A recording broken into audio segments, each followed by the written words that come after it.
গাজীপুরের শ্রীপুরে চাঁদাবাজির বিরুদ্ধে সংবাদ প্রকাশ করায় সাংবাদিক মোজাহিদকে হত্যার হুমকি দেওয়া হয়েছে।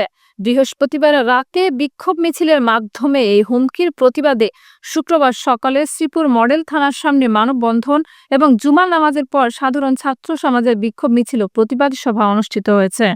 ৬ মার্চ বৃহস্পতিবার সন্ধ্যায় শ্রীপুর পৌর শহরে কলেজ ছাত্রদল নেতা গোলজার মণ্ডল, মেহেদী হাসান শাহাদ, মারুফ প্রধান তোফায়েল সহ ৪০-৫০ জনের একটি দল বিক্ষোভ মিছিল করে এবং সাংবাদিক মোজাহিদকে টার্গেট করে উস্কানিমূলক ও ভয়ঙ্কর স্লোগান দেয়।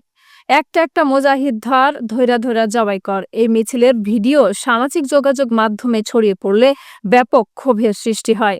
এ ঘটনার প্রতিবাদে শুক্রবার বেলা ১১টায় গাজীপুর ও শ্রীপুরে কর্মরত বিভিন্ন প্রিন্ট ও ইলেকট্রনিক মিডিয়ার সাংবাদিকরা মানববন্ধন কর্মসূচি পালন করেন। বক্তারা প্রশাসনের কাছে দ্রুত দোষীদের গ্রেফতারের দাবি জানান। মানববন্ধন শেষে সাংবাদিকরা শ্রীপুর থানা তদন্ত পরিদর্শক শামীম আক্তারের সঙ্গে মামলার বিষয়ে আনুষ্ঠানিকভাবে আলোচনা করেন। এদিকে এ ঘটনার প্রতিবাদে জুমার নামাজের পর শ্রীপুর পৌর শহরে সাধারণ ছাত্র জনতা বিক্ষোভ মিছিল ও পথসভা কর্মসূচি পালন করেন।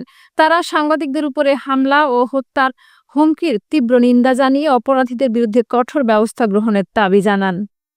আমরা প্রত্যেকেই কিন্তু প্রত্যেকেই সাংবাদিক, একজনকে কিছু করলে সবাই আমরা পুলিশ অস্ত্র তাক করে আছে, অপরদিকে লাঠি সুতা আগ্নেয়াস্ত্র তাক করে আছে আন্দোলনকারীরা। সেই মাঝখান থেকে ছবি তোলার নায়ক ছিলাম আমরা। আর আজকে এখন আপনারা দিলেন দিয়ে দেখান, দিলেনদের অবস্থান কিন্তু সর্বশেষ জায়গায়। কি হয়, এটা বাংলা সিনেমা সহ বাংলাদেশের সারা বিশ্বের যে ওই ফিল্মগুলো সেটা পরিলক্ষিত হয়। মুজাহিদ যে লাইভ করতো, সেই লাইভে খবর দেখেছেন যে শেখ হাসিনা পালাইছে কিনা। সেই গণমাধ্যমের খবর যখন দেখেছেন শেখ হাসিনা পালিয়ে গেছে, তখন আপনারা গত থেকে বেরিয়ে এসেছেন, এসে রাজত্ব কায়েম করছে। আমরা আজকে এই সমাবেশ থেকে অত্যন্ত স্পষ্টভাবে বলতে চাই, গতকালকে শ্রীপুরে যে স্লোগান দেওয়া হয়েছে এটি কোনো স্বাভাবিক স্লোগান নয়, এটি জঙ্গিবাদী স্লোগান।